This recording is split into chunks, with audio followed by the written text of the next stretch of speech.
Ассаламу алейкум, урматтуу Чабан YouTube каналын көрүүчүлөр. Жалпыңыздарга Чабан аккаунттан ысык саламды. Бүгүн жанакы өспүрүм чыгар деп аткандар.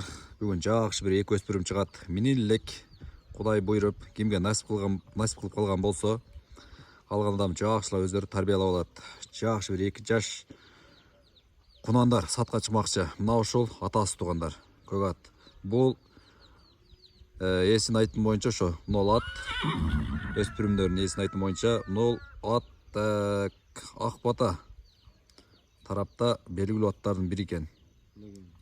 Легенда дейт мынакей. Көк ат. Улакты өтө сапырып жүргөн ат дейт, көк ат. Мына энеси экен ошо. Өспүрүмдөрдүн бирөөсүнүн. Азыр бир сыйра жакындатып, бул өспүрүмдөрдү сиздерге көргөзүп берейин. Мынакей алдыңыздарда эки өспүрүм. Бири тору, 3 тиягы ак. Кана бисмилля деп туруп, мына кашкасы бар. Бул жошураак дейт азыр. Анан 0 улуурак дейт. Иштин баары мына 0дон чыгышы мүмкүн экен. Эми наркыдан деле чыгат. Жакшылап көңүлдү буруп карап туруңуздар. Бою 1.60 плюс кунандар. 1.60 плюс кунандар. Путтары таза.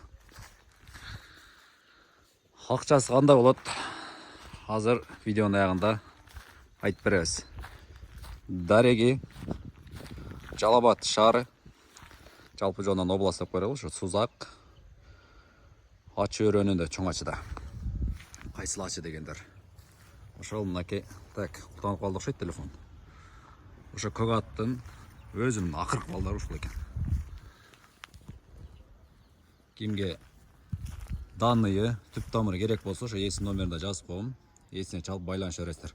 Мунун акчасы 350 миң. Көктүн. Жана чыйрактай. Алган адам тарбиялап алат. 350 миң, но тору 200 миң. Түп тамыр теги бар өспүрүмдөр. Эс номерин дагы бир жолу айтып коеюнчу. Бурчекке жазып коем. Кимге өспүрүмдөр жаккан болсо, байланып турат. Булар мингенде өзгөрөт тугандар. Жинди өзгөрөт мингендечи. Байланыша бересиздер.